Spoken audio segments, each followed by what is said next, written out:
Hello बच्चों, पिछली class में हम लोगों ने energy of electron in nth orbit के बारे में देखा था और हम लोग देखे थे कि एनर्जी ऑफ इलेक्ट्रॉन जो है वो स्मॉल n और z के फॉर्म में डिपेंड करता है और उसकी वैल्यू होती है किसी भी एटम के इलेक्ट्रॉन की nth ऑर्बिट में जो एनर्जी होती है उसका फॉर्मूला आया था En equal to Z square by n square और इन ब्रैकेट RH और ये वैल्यू आई थी कैसी, निगेटिव में।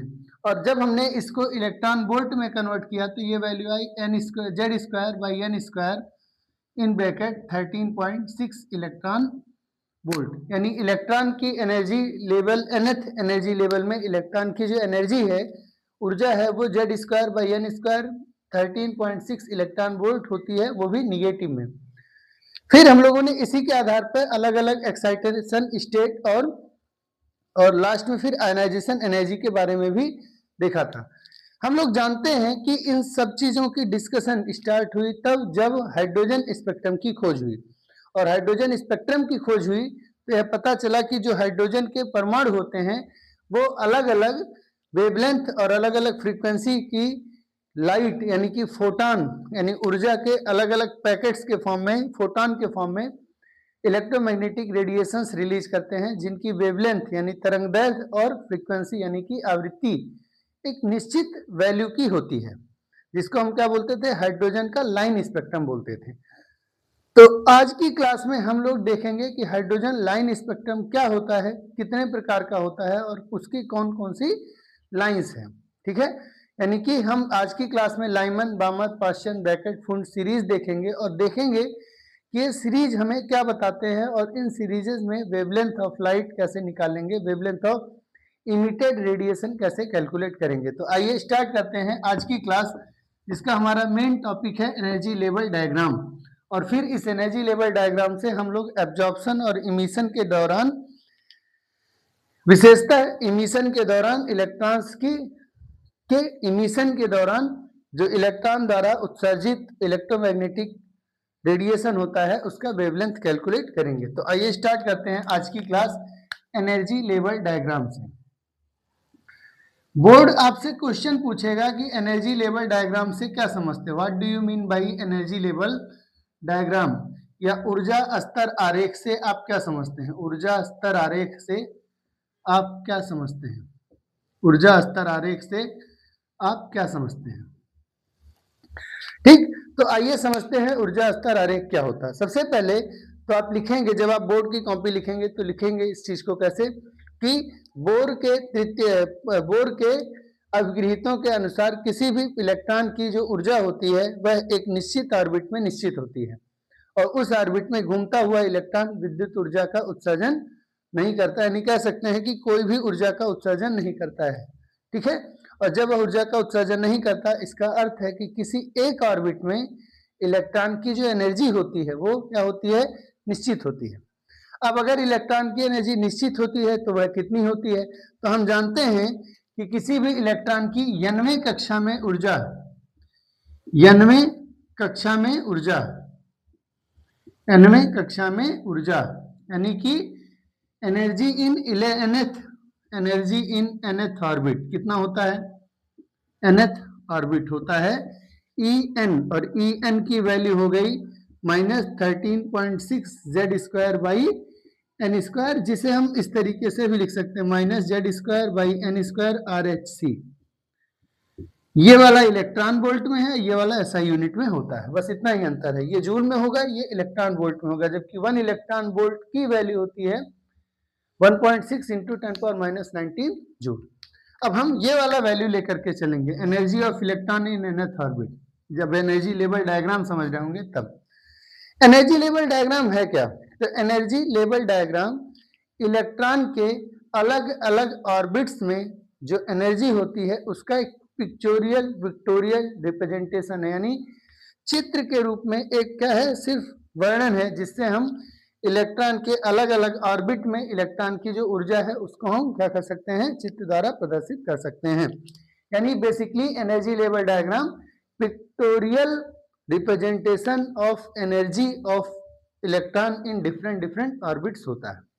अब अगर हम डिफरेंट ऑर्बिट्स की बात करते हैं तो हम कह सकते हैं कि फॉर हाइड्रोजन एटम, स्पेशली किसके लिए, फॉर हाइड्रोजन एटम अगर हम बात करें तो Z की वैल्यू हो जाएगी 1, एटॉमिक नंबर हो जाएगा 1, और जब एटॉमिक नंबर हो जाएगा 1 तो अलग अलग ऑर्बिट में इक्वेशन कैसे बनेगा, तो फर्स्ट ऑर्बिट के लिए, फॉर फर्स्ट ऑर्बिट, पहले ऑर्बिट में n इक्वल्स टू हो गया 1, तो उसकी एनर्जी का वैल्यू हो गया E1, और वैल्यू कितनी आएगी 13.6, इसकी भी वैल्यू 1, इसकी भी वैल्यू 1, तो हो गया माइनस का 13.6 इलेक्ट्रॉन वोल्ट।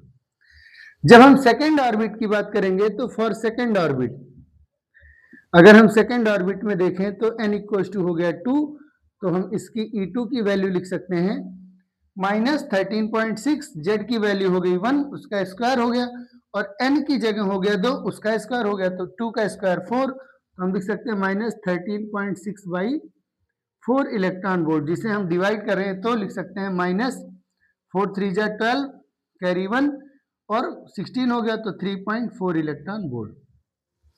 ठीक है, 3 4 जा 12 कैरी 1, सॉरी 4 3 जा 12 कैरी 1, 1 हो गया 16, तो 4 4 जा 16, तो 3.4 इलेक्ट्रॉन वोल्ट। इसी तरीके से फॉर थर्ड ऑर्बिट, अगर हम थर्ड ऑर्बिट की बात करते हैं तो n इक्वल्स टू हो जाएगा 3, उस केस में थर्ड ऑर्बिट की वैल्यू हो जाएगी माइनस 13.6 डिवाइडेड बाई n की जगह जब आप 3 रखेंगे तो 3 का स्क्वायर यानी 9, तो 9 से डिवाइड कर दीजिए, हो गया माइनस 9 1 जा 9, बचेगा कितना 4, 46 हो गया, डेसिमल लग गया, 9 5 जा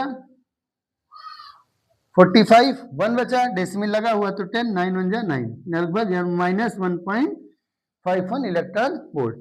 इसी तरीके से आप n equals to 4, n equals to 5, n equals to 6, n equals to 7, n equals to 8, ऐसे करते करते कहाँ तक जा सकते हैं, n इक्वल्स टू इनफाइनाइट तक जा सकते हैं। जब हम n इक्वल्स टू इनफाइनाइट रखेंगे, इस तरीके से बढ़ते बढ़ते जब हम n इक्वल्स टू क्या रखेंगे, इनफाइनाइट रखेंगे, तो energy in infinite level will be equals to 0, यानी इलेक्ट्रॉन की यहाँ पे आके एनर्जी कितनी हो जाएगी 0, यानी इलेक्ट्रॉन की एनर्जी मैक्सिमाइज हो जाएगी। इसका अर्थ है कि इलेक्ट्रॉन अब आयनाइज हो जाएगा। अब अलग अलग एनर्जी लेवल यानी अलग अलग ऑर्बिट्स की जो एनर्जी है वो अलग अलग है। इनका इनका एक ग्राफ बनाते हैं, इनका क्या बनाते हैं, एक फिगर बनाते हैं, ग्राफ बनाते हैं, पिक्चोरियल रिप्रेजेंटेशन करते हैं, यानी फिगर के फॉर्म में रिप्रेजेंटेशन करते हैं, और उसी ग्राफ को क्या कहते हैं, उसी ग्राफ को कहते हैं एनर्जी लेवल डायग्राम। तो बेसिकली हम क्या करते हैं, सबसे नीचे रखते हैं Z इक्वल्स टू 1 की बात कर रहे हैं खाली, यानी हाइड्रोजन एटम की बात हो रही है। हम सबसे पहले n इक्वल्स टू 1 को रखते हैं, क्यों, क्योंकि फर्स्ट ऑर्बिट में इलेक्ट्रॉन, हाइड्रोजन एटम का जो इलेक्ट्रॉन है वो फर्स्ट ऑर्बिट में क्या रहेगा, मोस्ट स्टेबल रहेगा, क्योंकि उसकी एनर्जी मिनिमम है माइनस 13.6 इलेक्ट्रॉन वोल्ट है, और जब किसी भी चीज की एनर्जी मिनिमम होगी तो उसकी स्टेबिलिटी हाईएस्ट होगी, इसीलिए इस स्टेट को क्या बोलते हैं, ग्राउंड स्टेट। तो ग्राउंड स्टेट की जो एनर्जी होगी उसकी वैल्यू हम रिप्रेजेंट कर सकते हैं सबसे नीचे वाले स्तर से।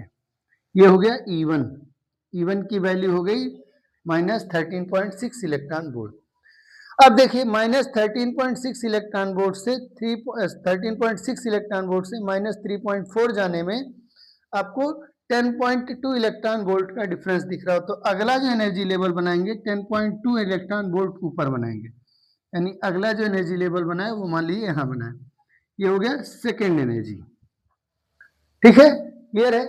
इसी तरीके से जब थर्ड बनाएंगे तो देखिए 3.4 से अब फिर 1.51 जा रहा है, तो गैप कम हो गया, यहाँ गैप हाईएस्ट था, यहाँ गैप कम हो गया, जब गैप कम हो गया तो थोड़ा सा ऊपर बना दे रहे हैं अगला एनर्जी लेवल, तो हो गया E3। अगली बार जाएंगे तो हो जाएगा 13.6 डिवाइडेड बाई n की जगह 4, तो हो गया 16, यानी 1 से भी कम हो जाएगा तो गैप और कम हो जाएगा, तो E equals to n equals to 4 के लिए E4। इसी तरीके से और गैप कम हो जाएगा तो n इक्वल्स टू 5 के लिए E5, आगे और गैप कम हो जाएगा E इक्वल्स टू 6, ऐसे और गैप कम हो जाएगा E equals to 7, equals to 8, और ऐसे करते करते करते करते कहाँ आ जाएंगे, इनफाइनाइट पे। ठीक है, क्लियर हो गया। ये एक तरीके से कंटिन्यूअस होगा, ये मैंने आपको जानबूझ के गैप गैप से बनाया ताकि आप समझ पाइए कि first energy level, second energy level, third energy level, fourth energy level, fifth energy level, sixth energy level. First energy level first orbit के एनर्जी को रिप्रेजेंट करता है, second energy level second orbit के एनर्जी को represent करता है, third energy level third orbit के energy को रिप्रेजेंट करता है। इस तरीके से अलग अलग एनर्जी लेवल में आपको एनर्जी का रिप्रेजेंटेशन मिलेगा। आप इस चैप्टर के या फिजिक्स के किसी भी चैप्टर के नोट्स के लिए हमारा टेलीग्राम चैनल ज्वाइन कर सकते हैं। Telegram channel infinity institute for learning IIL के नाम से ही आपको मिल जाएगा।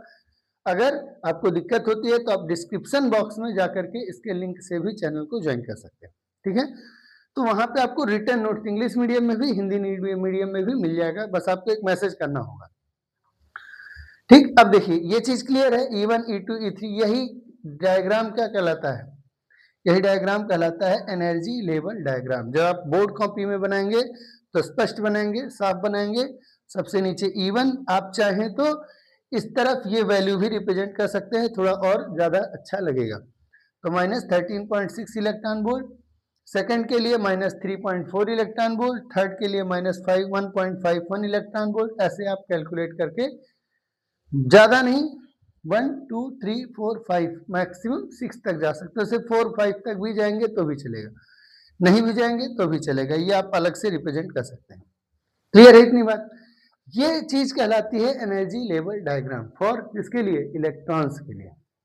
अब ये हमें बताता क्या, ये बताता है कि जो एनर्जी है इलेक्ट्रॉन के दो लेवल्स के बीच कुछ एनर्जी का गैप है, और जब इलेक्ट्रॉन दो लेवल्स के बीच एनर्जी का गैप है तो इलेक्ट्रॉन अपने आप खुद से किसी भी लोअर एनर्जी लेवल से अपने आप हायर एनर्जी लेवल पे नहीं जंप कर सकता है, ठीक। पहला चीज। दूसरा, इलेक्ट्रॉन को एक एनर्जी लेवल से दूसरे एनर्जी लेवल तक जाने के लिए कुछ पर्टिकुलर एनर्जी का ही जरूरत पड़ेगा। जैसे एग्जांपल लेके चलें तो 13.6 इलेक्ट्रॉन वोल्ट यानी ग्राउंड स्टेट से 3.4 electron volt means second orbit में जाने के लिए हमको एक पर्टिकुलर गैप यानी कि 10.2 इलेक्ट्रॉन वोल्ट एनर्जी की रिक्वायरमेंट होगी। और अगर इलेक्ट्रॉन 10.2 इलेक्ट्रॉन वोल्ट एनर्जी पा जाता है कहीं से भी किसी भी सोर्स से, तो वो first energy level to jump कर जाएगा कहाँ, सेकंड एनर्जी लेवल पर। क्लियर हुआ। अब जब सेकंड एनर्जी लेवल पे जंप कर जाएगा तो उसको जंप करने के लिए कितना चाहिए, 10.2 इलेक्ट्रॉन वोल्ट एनर्जी। अब मान लीजिए इलेक्ट्रॉन इससे ज्यादा एनर्जी पाएगा तो हो सकता है कि वो हायर एनर्जी गैप में जाए, पर अगर वो इससे कम एनर्जी लेवल पे एनर्जी पाएगा तो वो कहीं भी जंप करने वाला नहीं है। क्लियर हो गया, बात समझ में आई। अब देखिए फर्स्ट सेकंड थर्ड फोर्थ ऐसे जा रहा है। फर्स्ट स्टेट को हम क्या बोलेंगे, फर्स्ट स्टेट को कहेंगे ग्राउंड स्टेट। फर्स्ट स्टेट को क्या कहेंगे, ग्राउंड स्टेट। क्यों, हिंदी में कहते हैं आद्य अवस्था, आद्य अवस्था, ठीक है।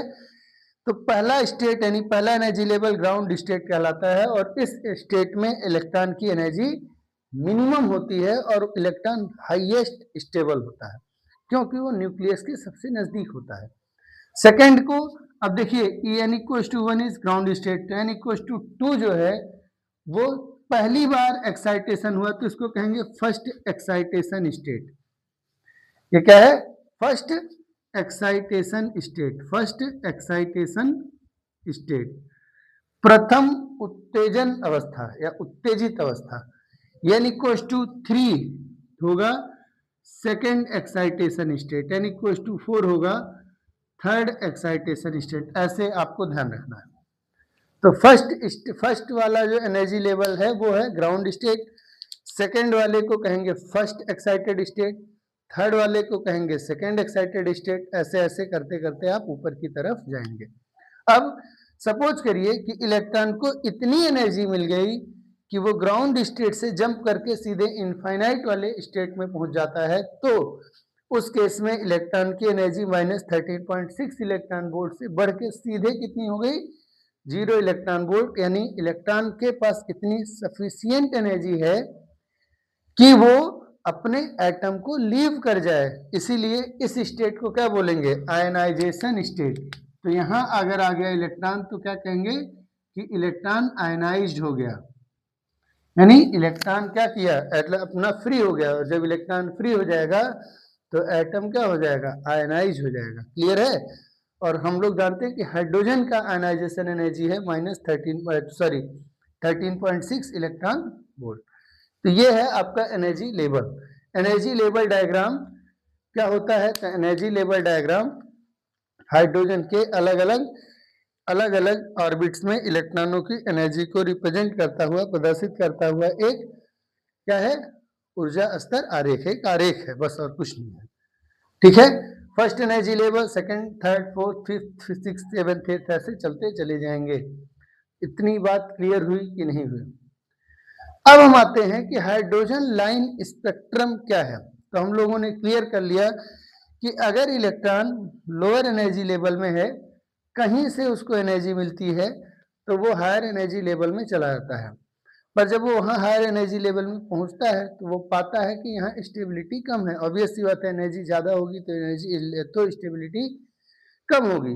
यानी हायर एनर्जी लेवल में इलेक्ट्रॉन नैनो सेकेंड्स के लिए लगभग स्टेबल होता है, मतलब एग्जिस्ट करता है। फिर वो क्योंकि हाईली अनस्टेबल है, इसलिए वो तुरंत अपनी एनर्जी को लॉस करते हुए क्या करेगा, वापस आ जाएगा। तो इलेक्ट्रॉन के पास दो तरीके का ट्रांजिशन है। कौन कौन सा, from lower energy level to higher energy level, एक हो गया, या from higher energy level to lower energy level.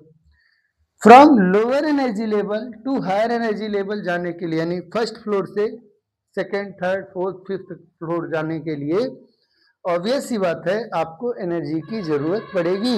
यानी जब इलेक्ट्रॉन कहीं से भी एनर्जी पाता है, चाहे वो इलेक्ट्रिसिटी से पा रहा हो, चाहे वो हीट से पा रहा हो, चाहे वो लाइट से यानी इलेक्ट्रोमैग्नेटिक रेडिएशन से पा रहा हो, तीनों केस में किसी से भी पा रहा हो, तो वो क्या करेगा, हायर एनर्जी लेवल में जंप करेगा। लेकिन जब वो वहां पहुंच जाएगा अनस्टेबल वाले पे, तो जब वो नीचे जंप करेगा, यानी कि जब वो ट्रांजिशन करेगा from higher energy level to lower energy level, तो हमेशा वो एनर्जी को रेडिएट करेगा in the form of electromagnetic radiations, जो हम लोग जानते हैं कि क्वांटम यानी कि स्मॉल पैकेट्स ऑफ एनर्जी के फॉर्म में ही होते हैं।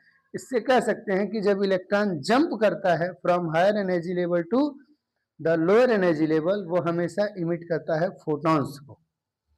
ठीक, आप फोटॉन कह सकते हैं या क्वांटम ऑफ एनर्जी कह सकते हैं, क्वांटा कह सकते हैं। तो अब आते हैं कि जो इलेक्ट्रॉन जंप करेगा from higher energy level to lower energy level, वह किस फ्रीक्वेंसी या किस वेवलेंथ का फोटॉन या कह सकते हैं कि क्वांटा क्या करेगा, इमिट करेगा। ठीक है। तो आइए देखते हैं कि कब इलेक्ट्रॉन किस एनर्जी लेवल का क्वांटा रिप्रेजेंट करेगा, कब वो कौन सा लेवल का, कौन से वेवलेंथ या कौन सी फ्रीक्वेंसी की का इलेक्ट्रोमैग्नेटिक रेडिएशन इमिट करेगा। ठीक है। तो आज की क्लास में हम लोग सिर्फ एमिशन के नाम पर ही पढ़ेंगे, एमिशन स्पेक्ट्रम। फिर आगे हम लोग एब्जॉर्प्शन स्पेक्ट्रम को भी देख लेंगे और फिर आगे न्यूमेरिकल्स भी करते रहेंगे।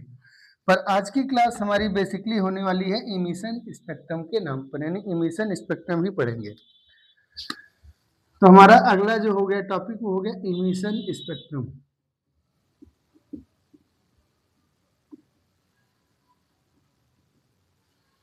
उत्सर्जन स्पेक्ट्रम। स्पेक्ट्रम क्या होता है, तो कह सकते हैं ऊर्जा के सतत विकिरण, सतत डिस्ट्रीब्यूशन को, विकिरण के सतत जो वितरण है, विकिरण के रेडिएशंस के सतत यानी कंटिन्यूअस डिस्ट्रीब्यूशन को, वितरण को हम कहते हैं स्पेक्ट्रम। ठीक है। अब आइए देखते हैं हो क्या रहा। हम लोग जानते हैं कि जो इलेक्ट्रॉन की एनर्जी है किसी भी ऑर्बिट में, इलेक्ट्रॉन की एनर्जी इन nth ऑर्बिट होती है -z² बाई n² RHc। ठीक है। Where R is Rydberg constant, H is Planck's constant and small c is speed of light. अब अगर हम इस बेसिस पर देखें तो इलेक्ट्रॉन की अलग अलग एनर्जी लेवल्स होंगी, जिसमें सबसे नीचे हो गया ground state, that is corresponding to, इधर बना दे रहे हैं E1।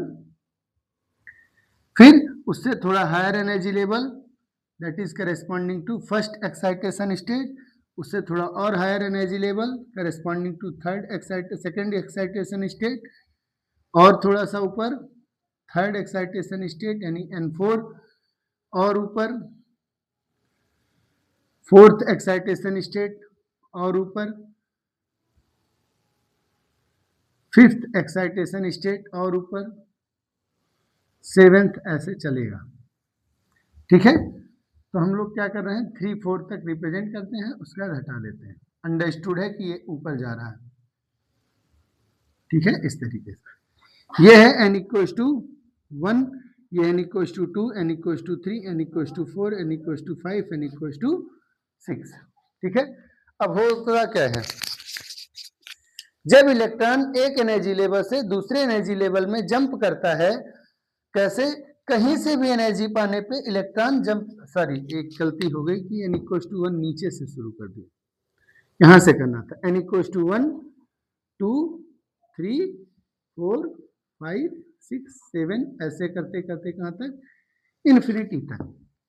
ठीक है, यहां पे क्लियर। अब देखिए ध्यान से, जब इलेक्ट्रॉन एक एनर्जी लेवल से दूसरे एनर्जी लेवल में जंप किया, मान लो लोअर से हायर एनर्जी लेवल में जंप किया by getting energy from any source, in that case जब वो उस लेवल पे पहुंचेगा तो क्योंकि वो हाईली अनस्टेबल है, इसलिए वो चाहेगा कि एनर्जी लॉस करके वापस से वो कहाँ आ जाए, लोअर स्टेट में। तो इमिशन स्पेक्ट्रम क्या है, emission spectrum is the radiation, electromagnetic radiations obtained during the transition of electrons from higher energy level to lower energy level. जब हायर एनर्जी लेवल से यानी उच्च ऊर्जा स्तर से निम्न ऊर्जा स्तर की तरफ इलेक्ट्रॉन जंप करता है, संक्रमण करता है, तो जो हमको विद्युत चुंबकीय तरंगों का स्पेक्ट्रम मिलता है उसे कहते हैं उत्सर्जन स्पेक्ट्रम, यानी कि इमिशन स्पेक्ट्रम। अब जब इमिशन स्पेक्ट्रम हो रहा है तो ऑब्वियस सी बात है, दो स्टेट इन्वॉल्व होगा। तो मान लीजिए कि प्रारंभिक यानी इनिशियल जो स्टेट है, प्रारंभिक अवस्था यानी इनिशियल स्टेट को हम मान लेते हैं क्या, इनिशियल स्टेट का नंबर मान लेते हैं Ni, और फाइनल स्टेट का नंबर मान लेते हैं, ऑर्बिट नंबर मान लेते हैं Nf। ठीक है, फाइनल स्टेट का ऑर्बिट हो गया Nf, यानी इलेक्ट्रॉन हायर एनर्जी लेवल से लोअर एनर्जी लेवल जंप कर रहा, तो इनिशियल की जो एनर्जी लेवल होगी वो ऑब्वियस सी बात है क्या होगी, ज्यादा होगी, और फाइनल की जो एनर्जी लेवल की जो वैल्यू होगी वो क्या होगी, कम होगी। ठीक है, बात समझ में आई।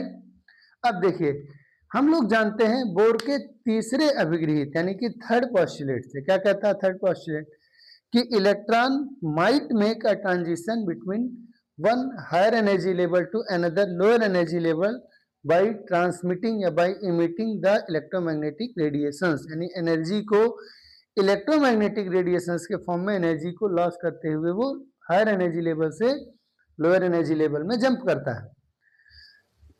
जैसे आप मान लीजिए 4th फ्लोर पे हैं, वहां से आप गिरे तो सेकंड में आ सकते हैं, थर्ड में आ सकते हैं, फर्स्ट में आ सकते हैं, ग्राउंड स्टेट इसी तरीके से यहाँ भी हो रहा। अब हायर एनर्जी लेवल की एनर्जी लेवल ज्यादा है और फाइनल यानी कि लोअर एनर्जी लेवल की वैल्यू कम है, तो ट्रांजिशन होने का मतलब ही है, एमिशन होने का मतलब ही है कि electron is transiting between higher energy level to lower energy level. इस केस में होगा क्या, तो उन्होंने क्या कहा था कि the energy of the emitted photon is equal to the difference of energy levels, energies of the two involving energy levels, यानी कि energy of emitted photon, energy of emitted photon, उत्सर्जित फोटोन की एनर्जी को कैसे represent करेंगे, h nu से, and that will be equals to difference of the two energy levels। तो E initial ज्यादा है, E फाइनल क्या है, कम है, तो हम कह सकते हैं E initial minus E final. हमको ऐसे वैल्यू से मतलब है, जो ज्यादा होगा उसमें से घटा देंगे। क्लियर हो गया ये बात। So H nu equals to आया minus R H C Z square by n initial square minus, ठीक, R H C Z square by n final square. Minus में।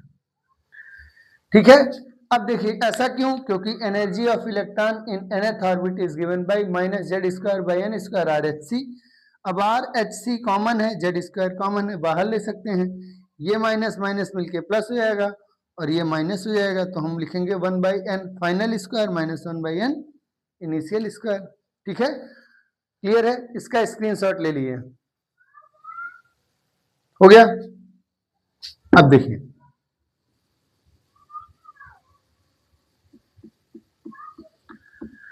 जो एनर्जी ऑफ इमिटेड फोटोन है वो कितना है, एच न्यू, कितना है, h new.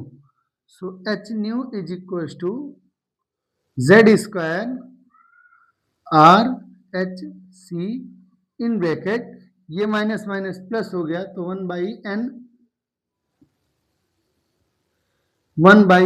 Final square minus 1 by n initial square. H h cut गया, ठीक, तो बचा क्या, nu equals to Z square R small C 1 by n final square minus 1 by n initial square. ये आपका formula है for frequency of emitted photon, frequency of emitted photon, frequency of emitted photon. Clear हो गया, frequency of emitted photon. अब अगर आपसे कहे wavelength बताओ, तो हम लोग जानते हैं कि फोटोन का वेवलेंथ इक्वल टू होता है, फोटोन इलेक्ट्रोमैग्नेटिक रेडिएशन है और उसकी स्पीड वैक्यूम में होती है स्मॉल सी, तो स्मॉल सी इक्वल टू होता है new into lambda. Small C क्या होता है, न्यू इंटू लेमडा। तो हम सी बाई न्यू को क्या लिख सकते हैं, अगर न्यू बाई सी लिखना चाहे, सी बाई न्यू लिखें तो लेमडा, तो न्यू बाई सी को क्या लिख सकते हैं, 1 बाई लेमडा। तो अगर हम ये सी इधर भेज दें तो न्यू बाई स्मॉल सी हो जाएगा, that will be equal to Z square R 1 by n final square minus 1 by n initial square. और सी बाई न्यू को हम लेमडा बोल सकते हैं, तो न्यू बाई सी को क्या बोल सकते हैं, 1 by lambda. So 1 by lambda equal to Z square R 1 by n final square minus 1 by n initial square. ये आपका फॉर्मूला हो गया for calculating the wavelength of photon emitted during the transition of electron from higher energy level to lower energy level. Clear है, ये हो गया किस चीज के लिए formula, formula for wavelength of emitted photon, wavelength of emitted photons. ठीक है, ये आपके दो फॉर्मूले हो गए, एक हो गया फ्रीक्वेंसी का, एक हो गया वेवलेंथ का। ये आपका कंप्लीट डेरिवेशन एक तरीके से मैंने करा दिया। ठीक है, अब इसके बाद आएंगे कि कब कब कौन सा ट्रांजिशन होता है और कब कब कौन सा स्टेबल ऑर्बिट हमको, कब कब कौन कौन सा वेवलेंथ की वैल्यू मिलती है और किस समय के ट्रांजिशन को क्या नाम देते हैं। इतने का आप एक स्क्रीनशॉट ले लिए।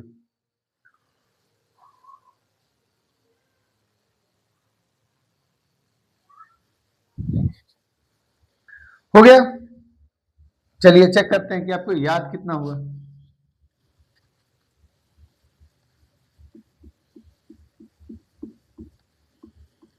ध्यान रखना है कि अभी ये हायर एनर्जी लेवल से लोअर एनर्जी लेवल की बात कर रहे हैं, यानी कि इमिशन स्पेक्ट्रम की ही बात कर रहे हैं। अगर ये एब्जॉर्प्शन स्पेक्ट्रम होता तो इनिशियल माइनस फाइनल ना करके फाइनल माइनस इनिशियल करते। क्यों, क्योंकि उस केस में फाइनल के एनर्जी लेवल की वैल्यू ज्यादा होती और लोअर एनर्जी लेवल इनिशियल की वैल्यू कम होती।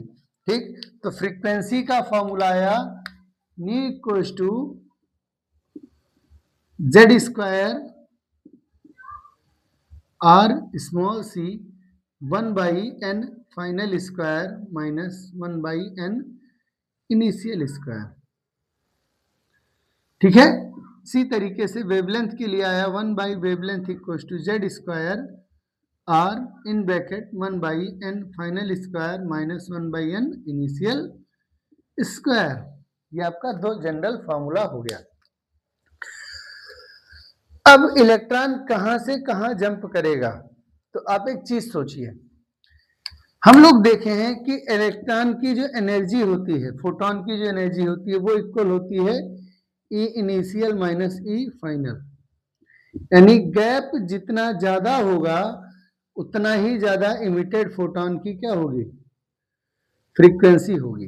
इमिटेड फोटोन की क्या होगी, फ्रीक्वेंसी होगी। इसका मतलब हुआ कि मैक्सिमम फ्रीक्वेंसी कब मिलेगी, मैक्सिमम फ्रीक्वेंसी कब मिलेगी, कब मिलेगी, for maximum gap. Maximum frequency कब मिलेगी, जब गैप क्या हो, मैक्सिमम हो।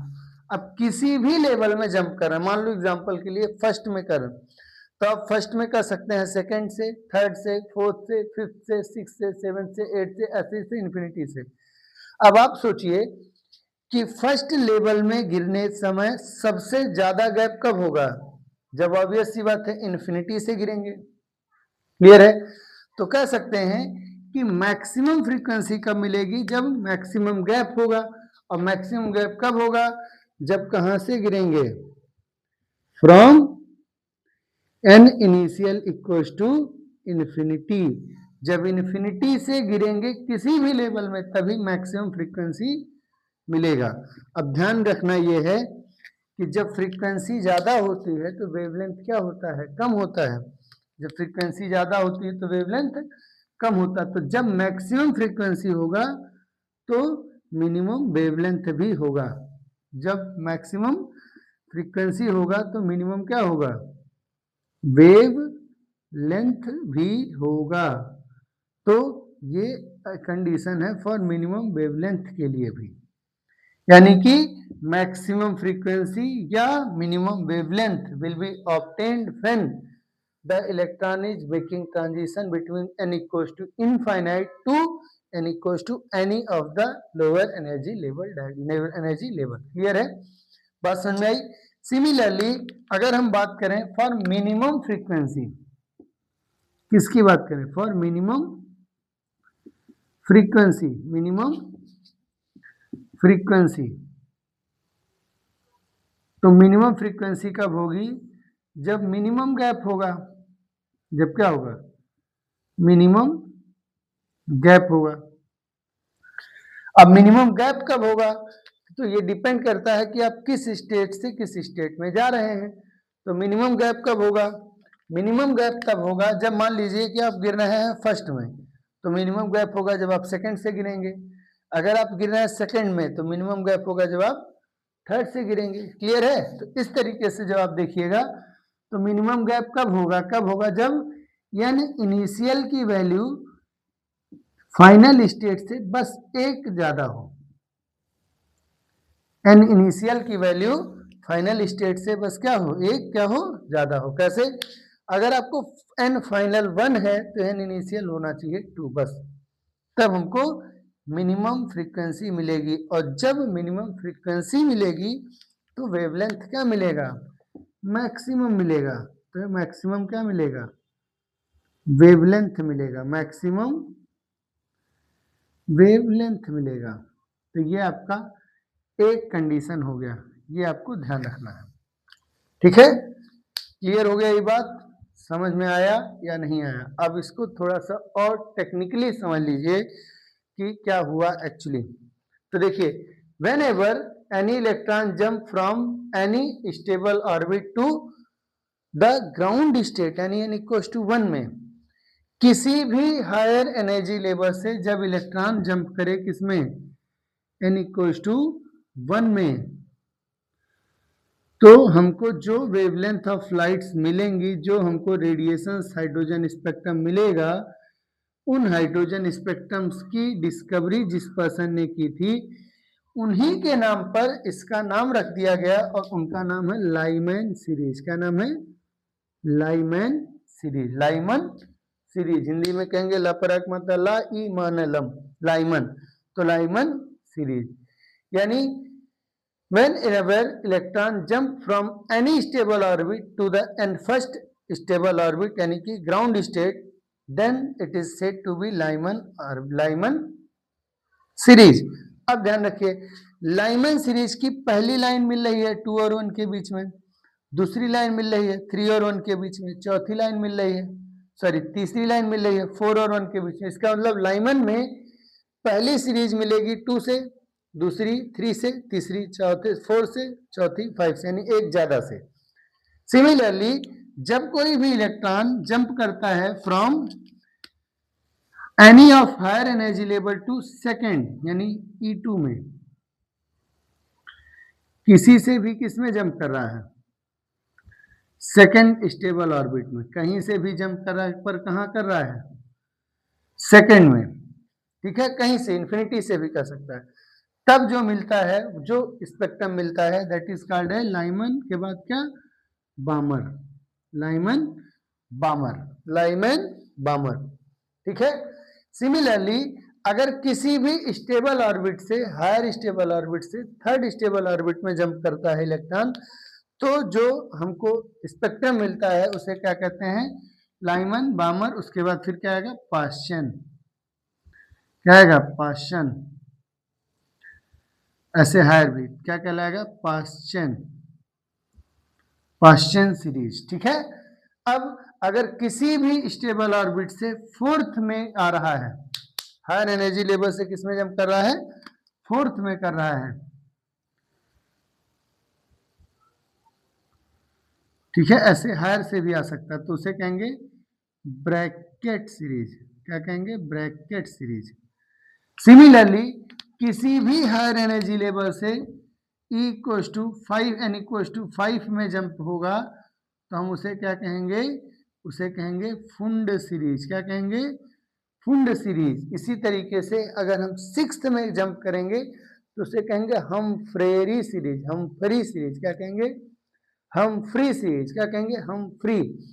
तो इंपॉर्टेंस लेकिन हम लोग के लिए लाइमन बामर पाश्चन ब्रैकेट फुंड, याद करिए, लाइमन बामर पाश्चन ब्रैकेट फुंड, लाइमन बामर पाश्चन ब्रैकेट फुंड, ठीक है। लाइमन कब होगा, जब किसी भी एनर्जी लेवल से फर्स्ट में है। जैसे आप ऐसे इमेजिन करिए कि आपका घर जमीन में है, जमीन पर ग्राउंड फ्लोर पे, किसी भी फ्लोर पर चढ़ गए, अगर वहां से डायरेक्ट फर्स्ट पे गिरे तो समझ जाओ कि लाइमन सीरीज में गिरे हो।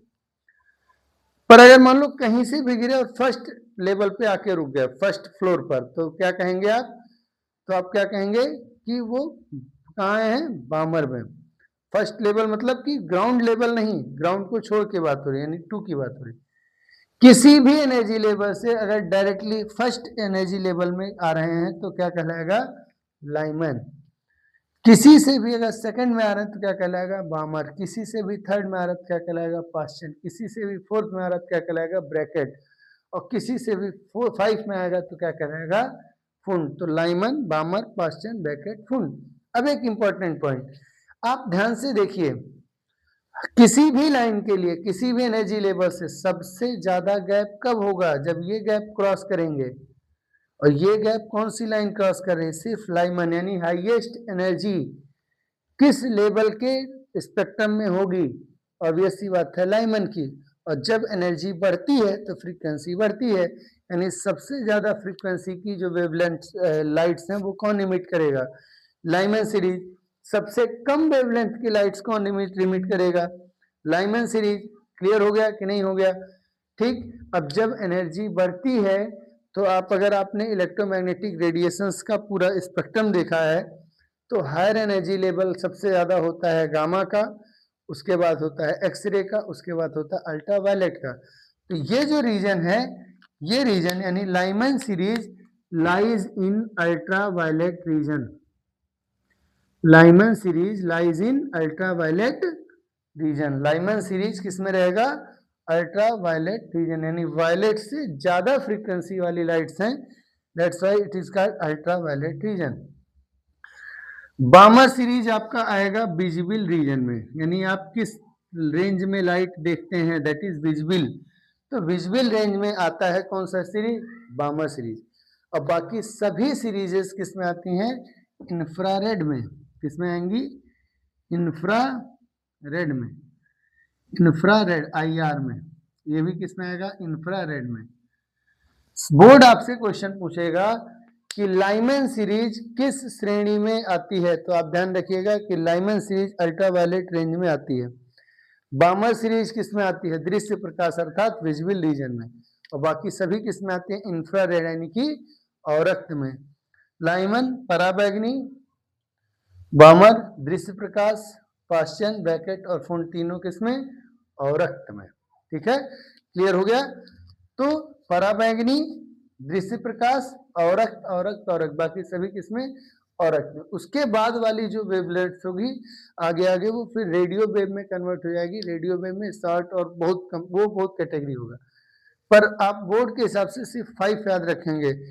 क्रम ध्यान रखना है, लाइमन, बामर, पाश्चन ब्रैकेट और फुंड। Lyman, बामर, पाश्चन bracket फुंड, Lyman, बामर, पाश्चन bracket फुंड। Clear है। तो ये आप इसका एक स्क्रीनशॉट ले लीजिए, ये आपके लिए बहुत इंपॉर्टेंट स्लाइड होने वाली है।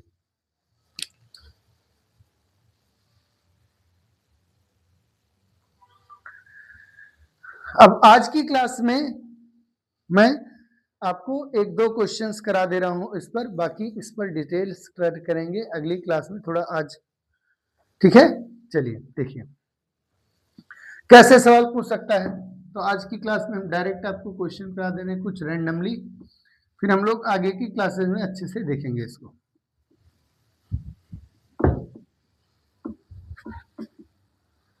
जैसे हम आपसे कहें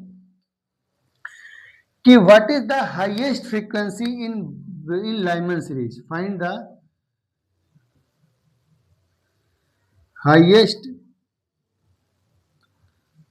frequency in Lyman series, in Lyman series. Lyman series में हाईएस्ट फ्रीक्वेंसी कितनी होगी। अब ध्यान रखिए किस एटम के लिए बात हो रही है, तो सपोज करो फॉर हाइड्रोजन एटम की बात हो, लिख दिए कि किसके लिए बात हो रही है, हाइड्रोजन एटम के लिए। डिपेंड करता है कि हाइड्रोजन एटम की जगह आपको कुछ और दे देगा, हम आपके लिए हर तरीके के सवाल लाएंगे, हीलियम के लिए, लिथियम के लिए, पर आज की क्लास में कुछ रैंडमली बस ऐसे ही करते हैं, सिंपल सवाल। हाइड्रोजन स्पेक्ट्रम के लिए, हाइड्रोजन एटम के लिए Z की वैल्यू कितनी हो गई, 1 हो गई। जैसे ही Z1 हुआ एक प्रॉब्लम सॉल्व हो गया। फिर कह रहा है हाईएस्ट फ्रीक्वेंसी। हाईएस्ट फ्रीक्वेंसी कब होगा, जब गैप सबसे ज्यादा होगा। किस सीरीज की बात हो रही, लाइमन में, यानी गिरना कहाँ है, तो फाइनल वैल्यू हो गई 1, क्योंकि ऑब्वियसली गिरना किसमें है, 1 में। और गिरना कहाँ से है, तो हम 2, 3, 4, 5, 6, 7, 8 इनफाइनाइट कहीं से भी आ सकते हैं। हमको चाहिए हाईएस्ट फ्रीक्वेंसी। फ्रीक्वेंसी तब बढ़ेगा जब गैप ज्यादा होगा। गैप ज्यादा तब होगा जब गिरेंगे कहां से, from infinity. So when electron makes a transition between n equals to infinite to n equals to 1 in Lyman series, we get highest frequency। अगर ऐसा है तो हमारे पास फ्रीक्वेंसी का फॉर्मूला क्या है, फ्रीक्वेंसी का फॉर्मूला है nu equals to Z square की वैल्यू 1 हो गई, खत्म, R small C 1/n final square यानी 1 का स्क्वायर माइनस 1/n इनिशियल यानी इनफाइनाइट का स्क्वायर, 1/इंफिनिटी का स्क्वायर इन्फिनिटी, 1/इंफिनिटी 0, ये खत्म हो गया। सो न्यू इक्वल्स टू क्या बचा, R C, nu equals to R C. अब अगर हमको आर की वैल्यू और सी की वैल्यू पता हो, जो पेपर में दिया रहता है, अगर आप रखना चाहें तो डायरेक्ट वैल्यू रख सकते हैं। ठीक है, इसी तरीके से हाईएस्ट वेवलेंथ की जगह हाईएस्ट क्या पूछ सकता है, स्मॉलेस्ट वेवलेंथ। अगर आपको हाईएस्ट फ्रीक्वेंसी पूछा तो क्या पूछ सकता है, स्मॉलेस्ट वेवलेंथ। तो स्मॉलेस्ट वेवलेंथ के लिए आप क्या करेंगे, देख लीजिए ध्यान से। तो 1/λ इक्वल्स टू आर हो जाएगा, 1/n एफ का square 1/1 square minus 1/n initial की वैल्यू इनफाइनाइट स्क्वायर, खत्म हो गया ये। तो कितना आया R, so lambda equals to 1/r। अब r की जो वैल्यू होती है जब आप एग्जैक्टली रखेंगे तो 1.09 के आसपास होता है इंटू 10 पावर 7, पर जब हम इसको सॉल्व करते हैं तो ये 912 एंगस्ट्रॉम के बराबर जनरली लिया जाता है। कहीं कहीं 915 मिलेगा, कभी कभी आपको मेंस में पेपर में 917 मिलेगा, पर अगर कुछ नहीं मिला है तो आप 912 या 911 एंगस्ट्रॉम कंसीडर कर सकते हैं। 912 ही जनरली हम लोग लेंगे, इसलिए क्योंकि कई बार ये 3 से कैंसिल आउट हो जाता है, बस और कोई वजह नहीं। एग्जैक्ट वैल्यू कैलकुलेट करके आप देख सकते हैं, पर आप 912 एंगस्ट्रॉम एक्सेप्टेबल वैल्यू है जो किसी भी पेपर में एक्सेप्ट की जाती है।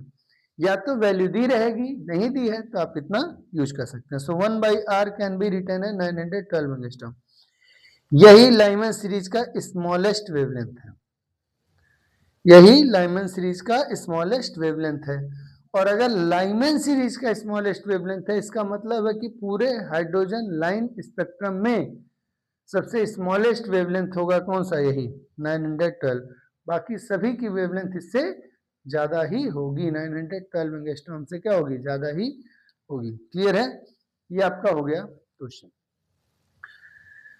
आज की क्लास में सिर्फ इतना ही रखते हैं। आगे की क्लास में आपको हम एब्जॉर्प्शन स्पेक्ट्रम और फिर इस स्पेक्ट्रम से रिलेटेड और भी डिटेल्स और ज़्यादा क्वेश्चंस लेकर के आएंगे। तब तक के लिए धन्यवाद। पढ़ते रहिए। हमारे चैनल को जरूर सब्सक्राइब करें। अगर आप पहली बार आए हैं तो लाइक बटन जरूर दबाएं और कमेंट बॉक्स में हमें बताएं कि आपको वीडियो कैसा लगा। Thank you.